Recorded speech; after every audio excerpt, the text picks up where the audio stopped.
एक लड़की की शादी उसकी बिना मर्जी के एक सीधे साधे लड़के से हो जाती है, जिस लड़के के घर में उसकी मां के अलावा और कोई नहीं था। दहेज में लड़के को बहुत सारा सामान और पैसे भी मिले थे, लेकिन लड़की किसी और लड़के से बेहद प्यार करती थी।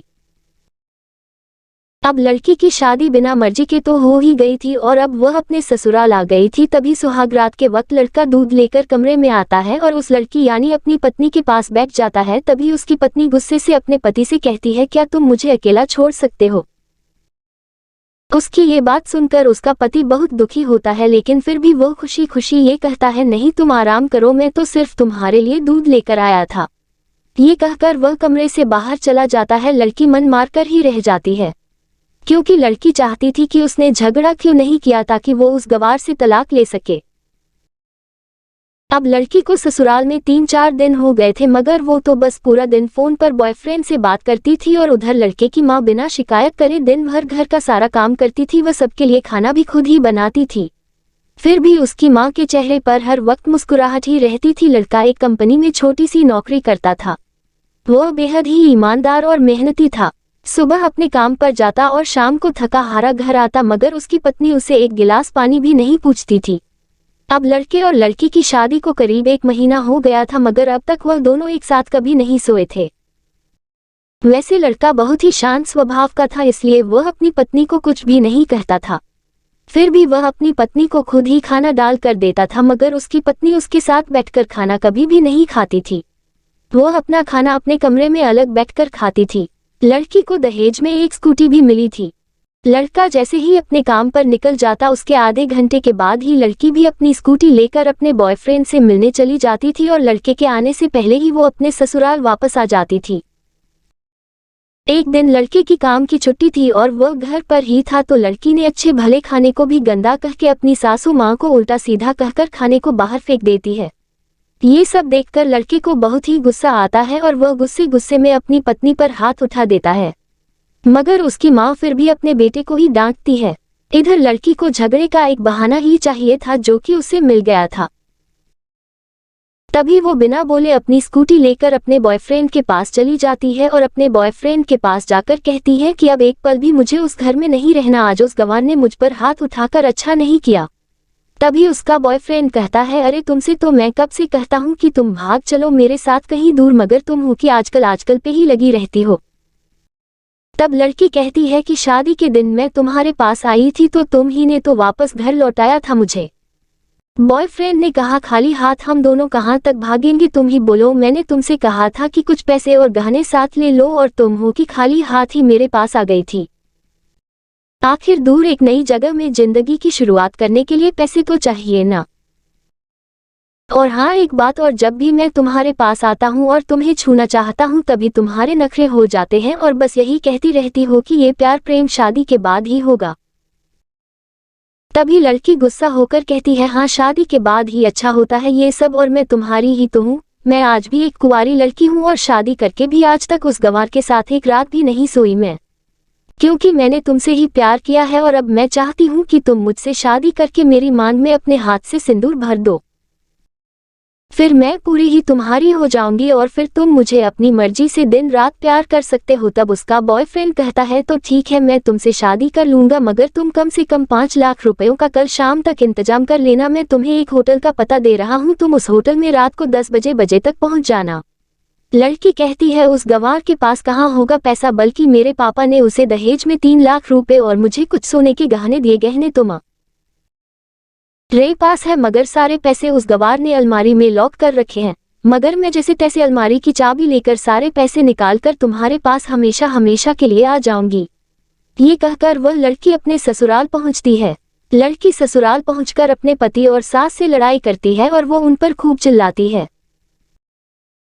मगर अफसोस वो अकेली ही चिल्लाती रहती है। उसका पति और उसकी सास बिल्कुल शांत रहते हैं। तभी लड़की अपने कमरे में चली जाती है और अचानक उसके बॉयफ्रेंड का लड़की के फोन पर मैसेज आता है कि कब आ रही हो पैसे लेकर। लड़की मैसेज का जवाब देती है, सब्र करो मैं वक्त पर आ जाऊंगी। तब उसका पति दरवाजा खटखटाता है और अपनी पत्नी से कहता है कि खाना खा लो। तभी पत्नी कहती है, मैं खाना तभी खाऊंगी, पहले मुझे अलमारी की चाबी दे दो। पति दरवाजे के नीचे से चाबी देकर कहता है, ये लो अपना काम करके खाना खा लेना, क्योंकि अभी तक मैंने और माँ ने भी खाना नहीं खाया। माँ ने कहा है हम आज साथ बैठकर ही खाना खाएंगे। लड़की कहती है, माँ और तुम खाना खा लो, मैं बाहर से खाना खाकर आई हूँ। ये सुनकर लड़का चला जाता है।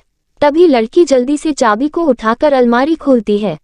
अलमारी खोलकर वह उसमें क्या देखती है कि उसमें दहेज के पूरे पैसे 3 लाख और सारे गहने तो रखे ही थे, बल्कि उसमें एक डायरी भी रखी हुई थी। वो उसे खोलकर पढ़ती है तो उसमें लिखा था, प्रिय पत्नी, मुझे और तुम्हारे पिताजी को पता है कि तुम किसी और लड़के से बेहद प्यार करती हो, मगर तुम्हारे पिताजी ने पता लगाया है कि जिससे तुम प्यार करती हो उसकी पहले भी एक बार शादी हो चुकी है और वह लड़का बहुत सी लड़कियों को धोखा भी दे चुका है। पर आपके पिताजी आपको उस लड़के के बारे में कुछ भी ना बता सके, क्योंकि उन्हें पता था कि ये जो इश्क का नशा है वह हमेशा अपनों को गैरों और गैरों को अपना बना देता है। इसलिए तुम्हारे पिताजी ने मेरे आगे हाथ जोड़कर ये कहा कि मेरी बेटी का हमेशा ख्याल रखना।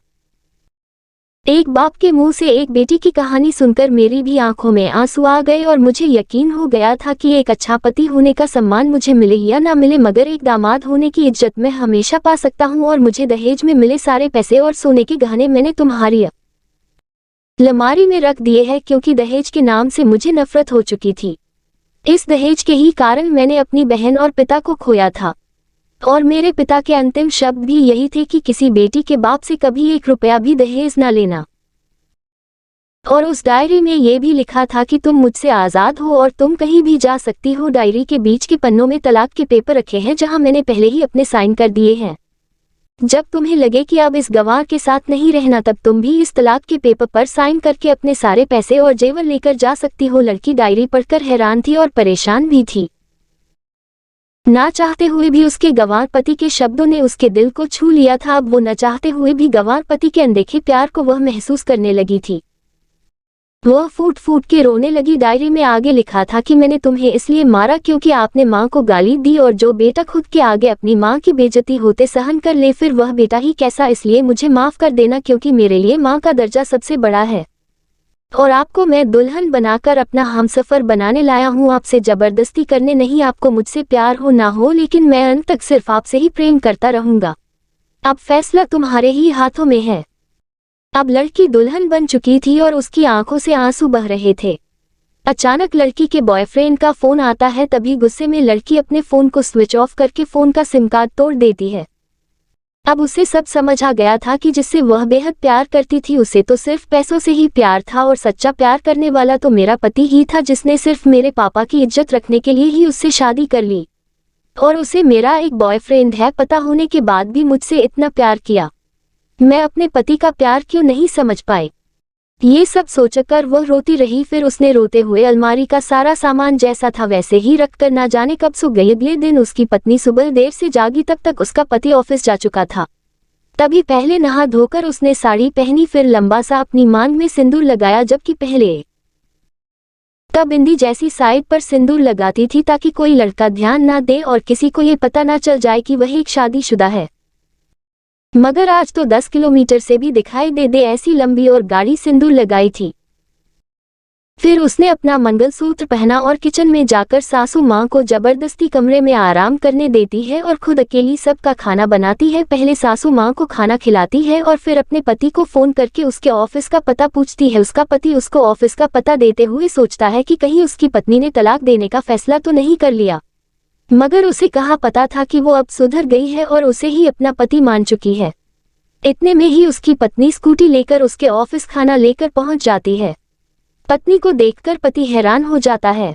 तभी वह अपनी पत्नी से पूछता है, सब ठीक है ना, माँ ने तुमसे कुछ कह तो नहीं दिया। उसका पति सवाल पर सवाल पूछे जा रहा था। तभी अचानक पत्नी सबके सामने अपने पति के सीने से लिपट जाती है और उससे कहती है कि सब ठीक है, मगर मुझे तुमसे कुछ कहना है। पति कहता है, हाँ कहो। तब पत्नी सबके सामने कहती है, आई लव यू मेरे प्यारे पति, आई लव यू फॉरएवर। ये सुनकर ऑफिस के सभी लोग हैरान होकर खड़े हो जाते हैं और जोर जोर से तालियां बजाने लगते हैं। तब पत्नी सबके सामने अपने पति का हाथ पकड़ के कहती है कि अब 1 महीने तक मेरे पतिदेव ऑफिस में दिखाई नहीं देंगे। ऑफिस के सभी लोग पूछते हैं क्यों। तब लड़के की पत्नी कहती है, क्योंकि हम दोनों लंबी छुट्टी पर जा रहे हैं।